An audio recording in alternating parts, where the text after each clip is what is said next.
It was a blustery, horrible, windy day, and there were many, many bad guys, enemies, outside the castle.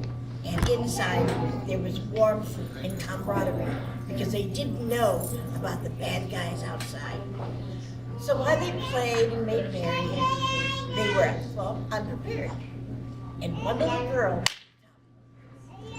And this little girl, little Lucy, is what she preferred to go by, even though her name was Margaret. Don't ask, she liked going by Lucy. Knew that she had to get into that castle to rescue her father, Arthur, who was captured by the evil Baron Johann!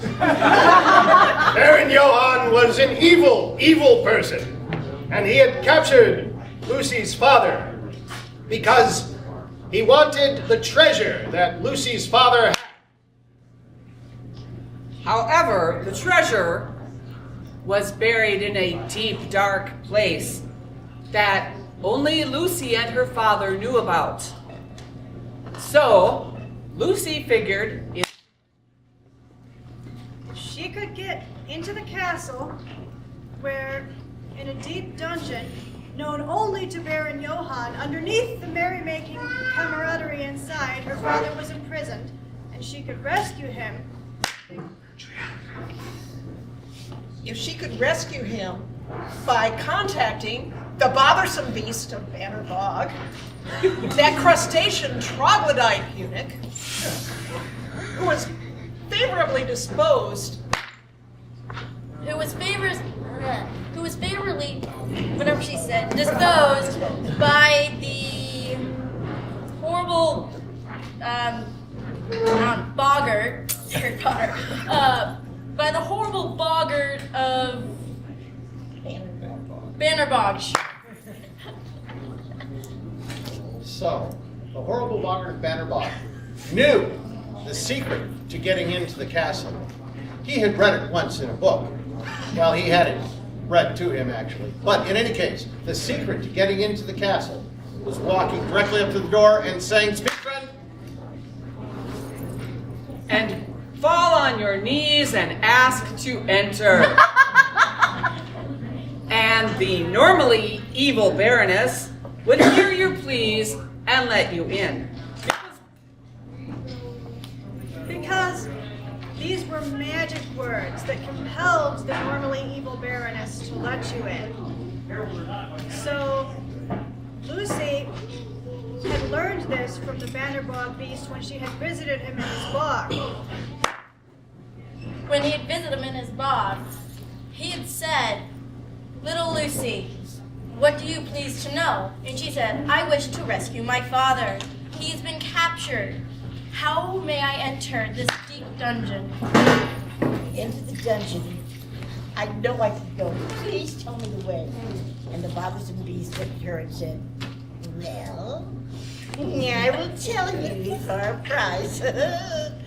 And Lucy said, "I'll pay you anything. It's my father." And the bothersome beast of Bannerbog said, "Well, all I want from you is a bunch of gingerbread cookies, say a baker's dozen. That would be quite nice on the cold evenings here. Cold evenings here in the Bannerbog, where the Baron doesn't so much as go ahead and put firewood down for his bothersome beast, but never mind that. I will tell you the secret, and the secret is to say the magic words, "Oogly, poogly, poogly." And if you say those magic words, you can get into the secret place where your father is being held. And Lucy was pleased, and she promised that as soon as she had rescued her father, as soon as she rescued her father, she would bring him the baker's dozen of gingerbread cookies. She hurried to bake them for the bothersome beast of Bannerbog. And to ensure that the beast would get the cookies, he went along with Lucy to the castle. So he, armed with his cookies, said, "There's one piece that I didn't tell you. It's also have to give me a kiss.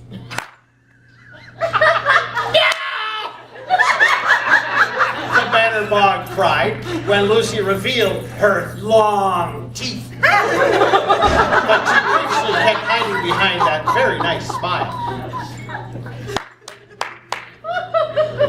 And the Bannerbog said, "Ooh, maybe just the cookies. Calm down there.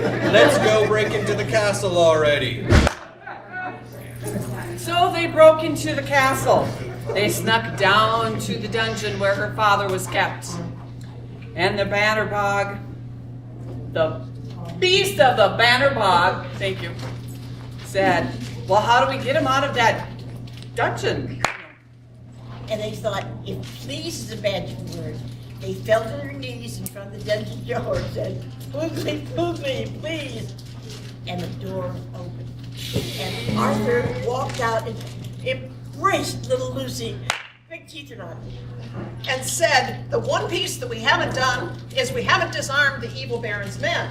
We do that by saying, "Oogly poogly, let me hear you say, yeah!" And they dropped their arms.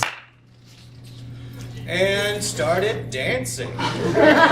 They've been waiting this entire time to dance. They just wanted to feel the spirit in their bones, so they put down their swords. Fred and Alex picked up the lute and the drum, and they started dancing, like prancing around the dungeon, just having the time of their lives.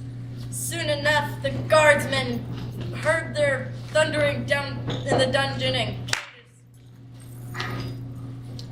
and they came to investigate, and they also started dancing. And the only people who didn't dance were Baron Johann and Baroness Johanna, who hasn't been named yet in the story. They didn't like dancing, and they said, "Harumph, harumph, this castle is no fun anymore, we're leaving." And they went out into the Bannerbog and were never seen again, and everyone was happily ever after. Yay! A good conclusion! Now, has anyone got a moral to this story? to dance. To always say please. To always say